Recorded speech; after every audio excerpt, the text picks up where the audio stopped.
experience?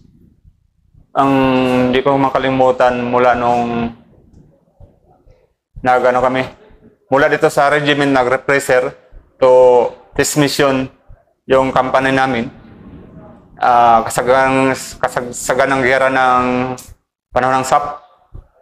Bale, nung sa Barangay Muslim, nag-reinforce po kami sa 33 IB. Yun, hindi ko makalimutan yung encounter yun mula alas 10 hanggang 5 ng maling araw. SAP 44? SAP 44. Yung nangyari? Natapos ng SAP 44 na yung pumunta kami doon, nangyari sa SAP, tapos na-encounter yung 33rd IB. Yun, reinforce kami doon sa tatlo nilang Kia. During that time, Master, ano? Platoon Sergeant po ako noon. So, sino nagdala sa inyo? Nagdala sa amin si CO, si Captain Alciao. Tapos yung XO, kami ang leading. Yung XO, yung kasama ko na officer. Bali si XO, si Lit Oman. Si Lit? Captain Lit Oman. Doon siya namatay? Doon po siya namatay. Si Lit Oman? Oo. Yes, si Lit Oman yung bali siya nagdala sa leading na combat group. Hindi kayo magkasama? Yung sa encounter site, mismo sa encounter magkasama kami. Ako nag-designate sa tao na idugto yung tao. Pag nandun ako sa part ng second platoon, kasi naputol yun, hindi pa nangyari. Yung sa trabaho ng bilang platoon sergeant, supervise ko yung team or platoon para makadugtong sa isang leading na combat group. Okay. Pwede mo ikwento, Master, na nung nandun pa kayo sa kampo nung bago dumating yung mission na nandun kayo, tapos biglang mag-rescue kayo at nag-prepare hanggang mag-hindi, yun siya hanggang napunta doon. Yun nga, nung time na briefing namin noon sa brigade, yung mission namin noon is mag-reinforce sa 33rd IB kasi yung Kia, kasi yung sabi nila na yung 25 meters lang yung kasama lang din makuha. Kasi yun kami tahasan doon. Yung dumating kami ng 10 o'clock in the evening, yung gabi na yun, nasahan namin yung EPC na kasama namin. Walang EPC doon, kaya kami na nagpursige na mapuntahin yung encounter site. Ano yung EPC na yun? Yung bakal ng armor. Tangke? Yung tangke. Yun sana ang kasama namin sa loob. Pero Wala. So, kaya nag-decision si Sir na papasukin. Na by foot na lang? By foot. Kasi yung estimated namin na mula sa pinag-arrest ng sa 33rd IB at malapit lang, pero umabot na siyang 250 meters. Niwanan yung encounter site. Ano yung kalaban nyo? BI-8 ang kalaban lang doon nung time na yun sa briefing. Yun nga, yung nakapasok lang kami sa area, tahimik. Sabi ko ni Sir na, Sir, tahimik. Mga po? Yung mga 10:30, nakagitna na kami. Yun, naputol ngayon. Pero yung nahanap namin yung sa portion na kasi kami ang leading, na nakita na namin yung nakita mo na yung dalawang Kia, tapos dalawang baril. Yung isang tao na lang na hindi namin mahanap. So nakita nyo na yung Kia, which is yun yung i-rescue nyo? Dalawa. Tropa ng 3rd IB. Okay. Yun, hanggang umabante kami, nag-advance hanggang napunta kami doon sa medyo wala ng tubig kasi nadaanan ng irrigation. Ano bang lugar na yun? Palayan. Pero yung dito sa part ng kanan namin, bago kami pumasok doon, may pumuputok na 30 caliber yung enemy. So may Oo, may kalaban. Bago kami pumasok, nagpalitan. Inano lang namin yung medyo natahimik na kasi doon na nag-decision na papasokin yung area. Yun nga, yung time na yun na nandun na establish ko na yung tropa, Yung pag-hold doon sa mismo sa harap, ang sabi ko sa leading na may tao sa harap. Ang sabi naman ng isang junior na si Sergeant Ramano na Sergeant Calagera nandoon, yung lead scout. Kung sabi ko, hindi. Tingnan mo sa harap, parang ibang tao yun. Sabi niya si Calagi, sabi ko na si Calagi nandyan sa right side, nandyan na nakaupo. Tingnan mo doon, baka ano yan, iba yan. Ano yun? Araw? Gabi. Parang anina ko may nakaumang na tao sa harap. Ano kalayo sa... Siguro mga ano lang, 25 meters. Pero hindi mo ma-pinpoint kung kalaban ka sa Hindi ko ma-point-point kung kalaban kasi yun nga, madilim. Yung inano ko lang yung sino yung nasa harap. Kasi yung leading na yun ay hawak ni nagdala doon si Master Sergeant. Kalimutan ko yung kasama ko isa si... Pero on that time, kumbaga naka-experience na kayo o kaya may backpack pa kayo? Yung time na hindi pa, kasi inano ko pa yung, pina-arrange ko yung tropa. Kasi yung sektor nila, inano ko yung sektor ng, bago na dumating yung sa gitna, na may puno ng malaki, sabi ko, sir, ano ko mo yung tropa. Yun na, may nakita kong tao doon. Si sir. Yung, sabi ko, may nakita kong tao. Sabi ni Sergeant Romano na, si Kalagi nga, Kalagi, sabi niya. Sabi ko, hindi, nandito sa Kalagi. Iabante mo yung lead scout. Huwag na upo ka agad, sabi ko. Tapos hanggang ano ko na yung tropa, yung taklo na team, na manage ko na doon kung saan yung mga sektor nila. Nasabi ko ni Sir, puntahan ko muna sa likod kaya padugtong ko isang platon kasi hindi siya nakadikit. Sino sir? Sir Litoman, Captain Litoman. Ano sa? Sige, okay na, puntahan mo doon para... Tactical yun. Tactical na galaw. Pag-usap. Usap. Kasi gabi. Gabi. Nung nadikitan ko na yung napuntahan ko sa likod yung isang team kay hawak ni Sergeant Lantacon. That time, si Sergeant Lantacon noon. Siya nagdadala sa leading na team sa second platoon. Oh. Yun nga. Sabi ko, kung hindi kayo dumikit, seconds lang, hindi kayo makatulong sa harap. Yung sabi ko nun, bilisan nyo para makatulong sa harap. Yung hinanap ko yung sunod natin nila, hindi pa nakadugtong sa kanila, yung second platoon, bigla nang pumutok nung sa harap. Harap doon mismo sa kay Captain Letoman. Biglang, ano yun? Halo na ano yun, may 2-3 mortar at saka 60 ang bumanat doon. Kanino po nanggaling? Nanggaling sa kalaban. So, anong reaction? Yun, nandun naman ako sa gitna nung panahon na yun sa nangyari kasi. Siguro ang layo ko, 75 meters. O, mga 75 meters ang layo ko doon. Kasi yun na, ano ko sa tropa, nag-assist. Yung tumawag ako na tumawag sa radyo sa i-hold lang sa harap. Yung sabi ko sa nandun ng team. Kasi yung bumanat yung harap, tapos bumanat yung kabila na side. Kasi yung hindi pa namin kung ano talaga yung meron sa doon, harap. Sumabay yung dalawa.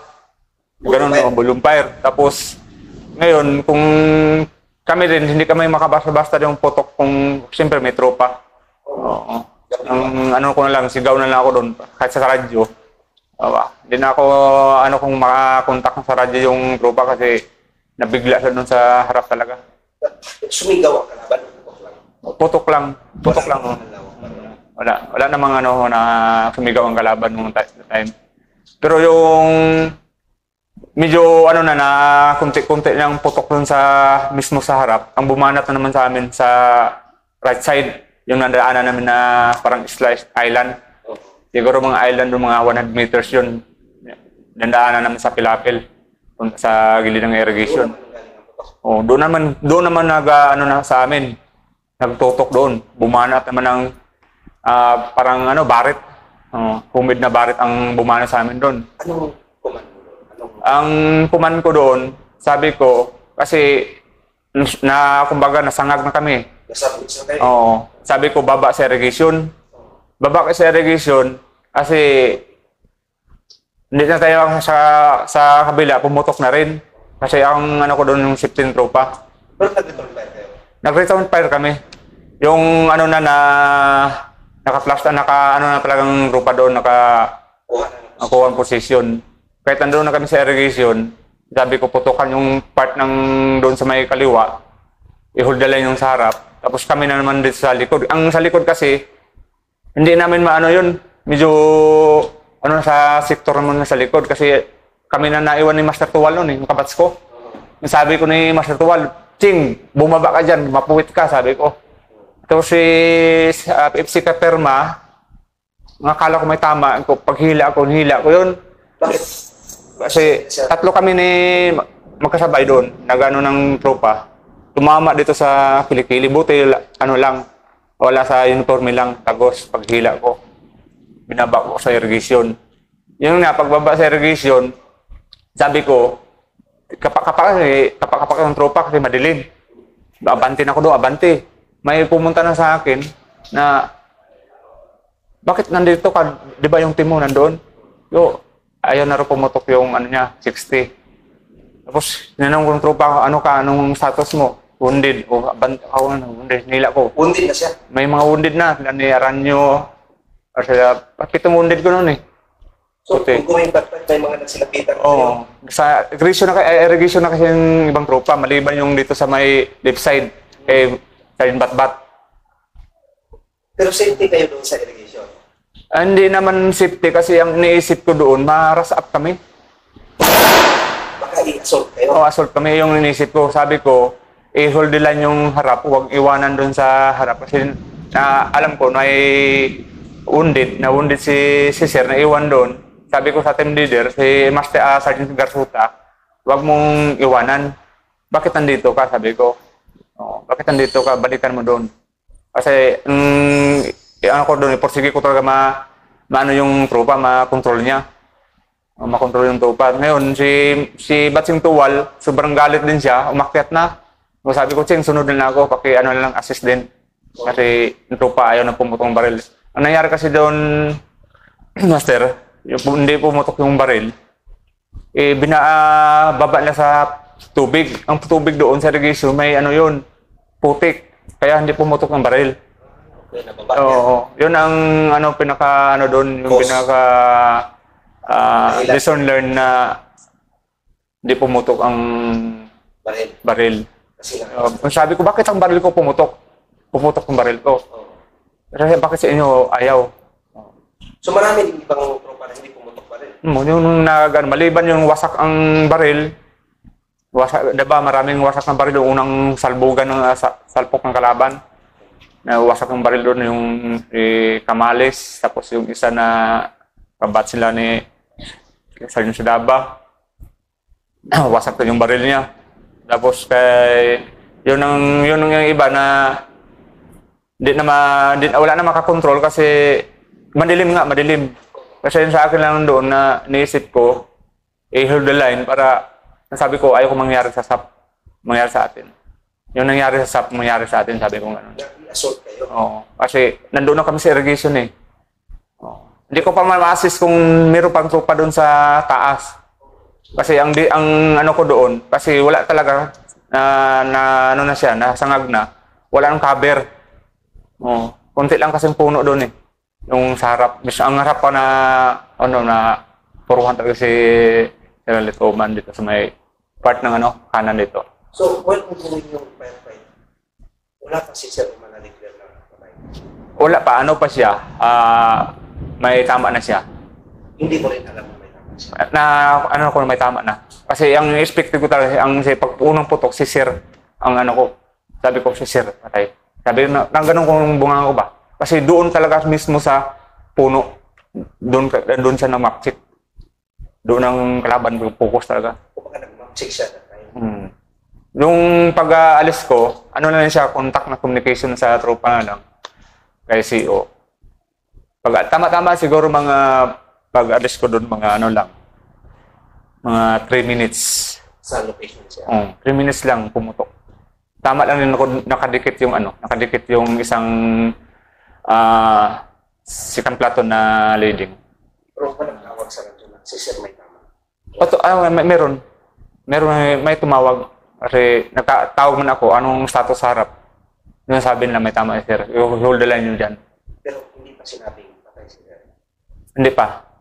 Kasi nung pinuntahan ni Juan, sabi ko sa team leader, puntahan mo doon, balikan nyo. Wag mo. Kasi ang gusto kong mangyari, by sequence pa yung pag-move, iunahin mo na yung wounded para nandoon yung security sa rear. Kasi kung Juan, kanya-kanya ang Juan, yung moving. Kasi nung pagpunta ko, na-assist ko naman doon. Yun nga, kasi hindi mamasahan talaga na hindi mamaano yung tropa kasi nabigla talaga doon sa impact, talaga ng lakas ng impact doon. Mamaano talaga nandun pa yung kaba nila eh. Hindi pa mawala. Kasi yung bilang platoon sergeant, ipakita ko rin sa kanila na makadesisyon ako. Hindi wala rin akong takot. Mga anong oras na na-confirm mo na may patay ka ng kasamahan? Yung naano na namin na ibak namin si Sir to doon sa may sitio mismo doon sa saan yung nag-establish yung 33rd at saka yung mechanized. Pinasakay namin doon sa mechanized. Pero buhay pa siya. Buhay pa siya pero wala na. Yung kumbaga abot hininga na yung ano niya. Yung sabi, yung ano ko lang kay Sir noon na Sir, kailangan ka namin madala ka namin. Pero ang nagsalita siya nung nandun ba sa mismo sa encounter site, nagsalita siya, hinanap si CO. Sabi niya, saan si Dracula? Saan si Dracula? Sino si Dracula? Si Kulsa ni Sir Alciao. Sir, kung Sir, okay na Sir, natawagan ko na si Juan Sir, kami na Sir. Yun naman ang hinanap niya si CO.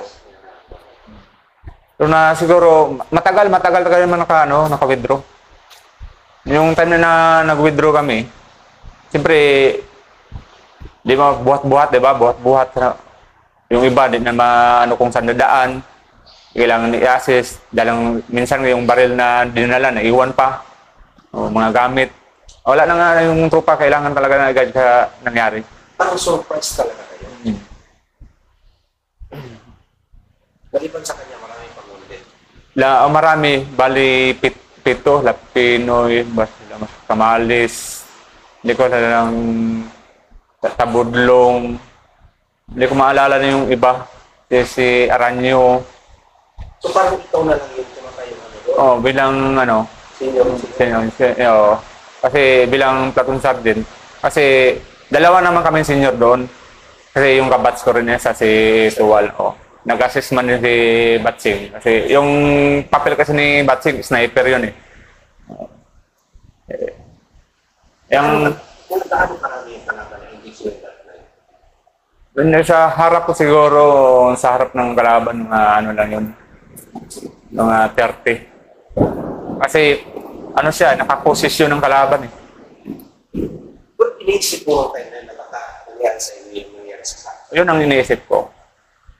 Yun ang iniisip ko na ayaw ko na mangyari sa kasi ipakita na Juan, kasi ipakita, sabi ko sa sarili ko, ipakita na ranger tayo. Huwag matakot. Ano ba? Kasi ang daming wounded. Oo. Parang namatay na yung iba. Na-wounded na si Sir. Hindi na makakuha. Wala. Bulagtan na si Sir eh. So, yun nga yung ano ko doon. Na okay na naging ano din ba na kumbaga tiwala ko sa Panginoon na i-guide ako. Na makadesisyon ako kahit wala si Sir. Kasi yung nagtawag ko sa radio na papatakan yung area. Kasi hindi rin na pwede na patakan. Ang inisip ko lang kahit sa gilid lang sa portion na tumira sa bandang kanan at kaliwa. At least maano man na yung kalaban. Right, ako'y. Oo. Kasi makarinig ng kanyo yan eh. Inisip na sila mapapatakan, di ba? Yan lang ano ko doon. Pero ang desisyon ka doon kasi nandun kami sa target. Kasi kaya hindi yung request. Hindi na rin naputok. Yung naputok. So mga anong oras na medyo wala nang resistance yung kalaban? Ako nang naano ko na wala na sa kalaban mga 3:30 mga ganun. AM. AM, Madaling araw. ng araw.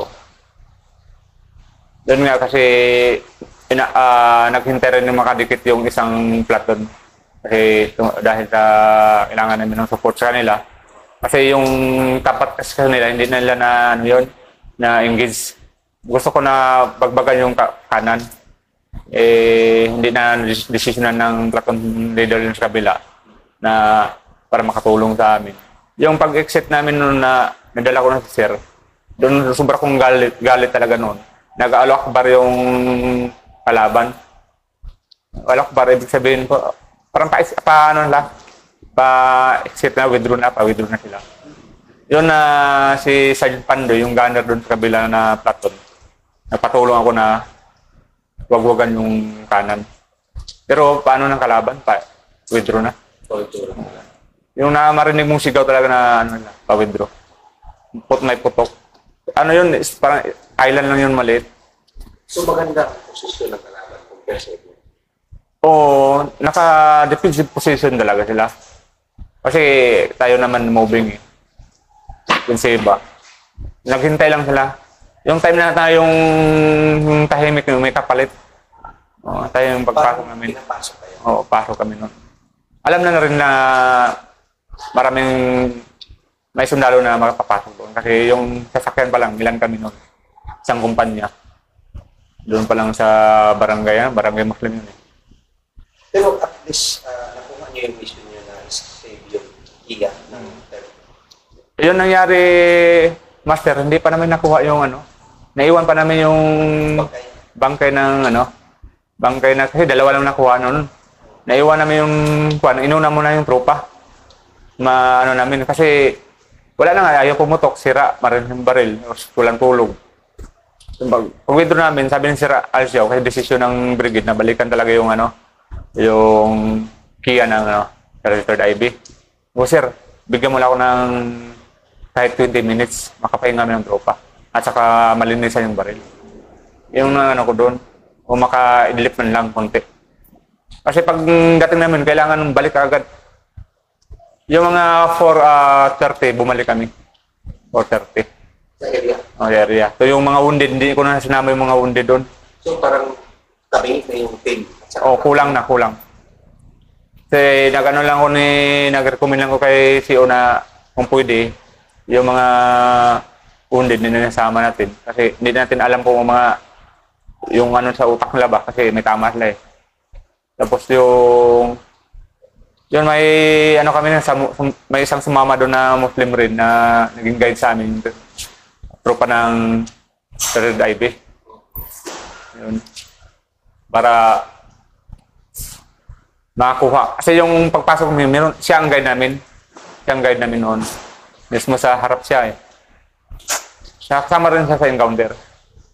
So nung makatapos yung encounter, bumalik na naman kayo? Bumalik kami mga lang kami doon, basta mga 30 minutes siguro ang tagal doon na pag-balkuha namin doon sa ORP mismo.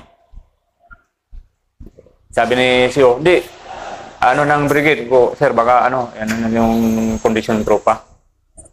So sabi ko, sir, pwede natin papatakan, sir. Sabi ko, bago natin papasukin. Yun naman, bago kami, nandun na kami sa area sa dito na, gilid. Pumutok yung kanyon, naglalakad kami.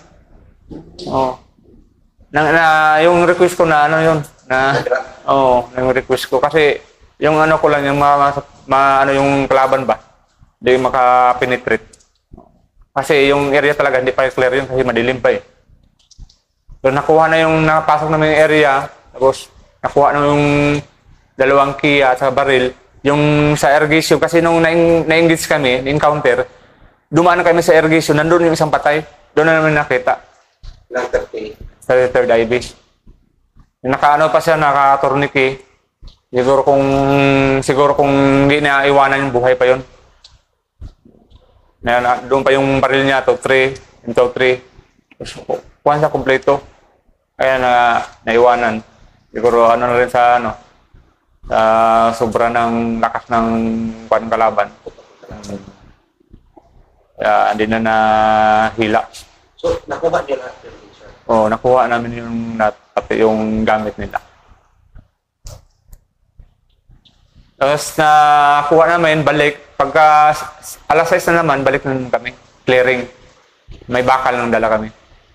Ano yung clear? Ano yung Sir? ano yung naabutan nyo sa area? Nakita nyo ba? Yung sa area lang, yung inano doon sa inastablisan nila na nilubugan talaga yung area. Yung mga ilang araw. Tapos yung sa harap talaga, sa pool tayo harap kasi yung pinahulpan namin, mga may kunting lang, medyo yung trail, medyo kunting high ground, mga lang, kasi taas ng mga 10 feet lang ang taas, kunting bundok of trail. Pag lagpas mo doon, open na, simbahan. Dito yung sa harap mismo, mga 50 meters. May nakapaksol doon, may kubo. Yung nakaumang talagang kalaban.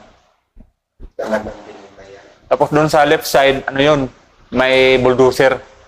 Doon din nag-hold line yung kalaban. Cover talaga. Pinagplanuhan talaga kapag may pumasok na sundalo. Hindi na kayo na-encounter ng araw na yun? Hindi na, kasi yung pag-clearing namin, wala na ako. Umalis. Kasi yung maling araw pa lang, exit siya, may may motorboat na. Na marinig mo na doon nag-exit na sila. Kumakay na sila. Mga blood stain mo na kayo dito?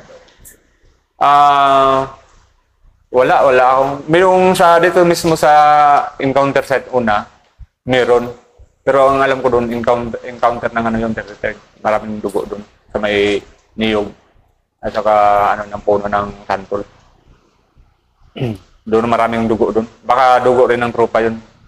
Doon sa mismo na naabangan. Yan ang balita namin noon pag exit ng kalaban na parang nasa pool sa ibang unit. Naabangan din sila. Ano yung lessons learned mo naman sa balita natin? Ang lessons learned ko doon, yung matindi talaga, yung di ka basta-basta na tulad ng sa irrigation, di natin alam na may putik yung tubig. Tapos yung baril mo ay sinusubsob mo doon. Yun naman ang pinakaano ko doon, yung ko bakit ayaw pumutok. So ibig sabihin kaagad na malakas yung dala-dala nila, di ba? Kapag hindi pumutok yung baril mo. Yun na lang utang, bakit hindi pumutok? Hindi rin alam yung baril pumutok. Doon ko nalaman na, sabi ko, binabag mo sa tubig. Doon na, binabag sa tubig. Kasi may tubig talaga na yun. May tubig. Kaya hindi na pumutok yung baril. So, ingat talaga pag mga ganun na sitwasyon, pag may tubigan, huwag ilubog yung baril. Kasi lalo na sa part ng Cotabato. Sa irrigation, yung irrigation nila, walang yan eh. Walang simento, puro pa niya. Yung putik. Sa pagdadala ng tao, Master, ano yung hindi mo naman makalimutan, lalo-lalo na sa encounter? Pagdadala kasi ng tao, iba kasi ako. Nandun yung kapag kasi yung dissemination ng isang commander, kung ano yung inuutos sa akin, yun lang din sundin ko. Pero minsan kasi yung tropa, meron talaga matigas sa ulo, di ba? Sa atin pa, gera. Nung sabi nga agad na matagal ang gera, yun ang time na kasi nagsabi ako na, ito na hinahanap nyo, gera. Kasi palagi mo marinig na, alam mo na yung blood eh. Kapag yung blood ka, wala maglaban. Kumpante na, ang kuhan ko lang dyan, hindi talaga mag-relax. So may mga tao talaga away. Lalo pagod na. Normal ako maano ko sa pag-young blood eh.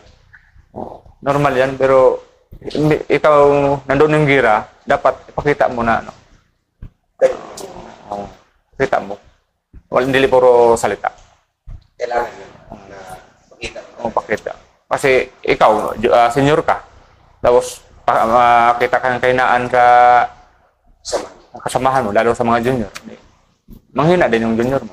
Dapat pakita mo na matibay ka. Yan ang, Parang impact mo, kinakabahan na nga si Master o si Sergeant, Oo. kabahan na rin kayo. mga magsawa kumbaga hindi magpadala.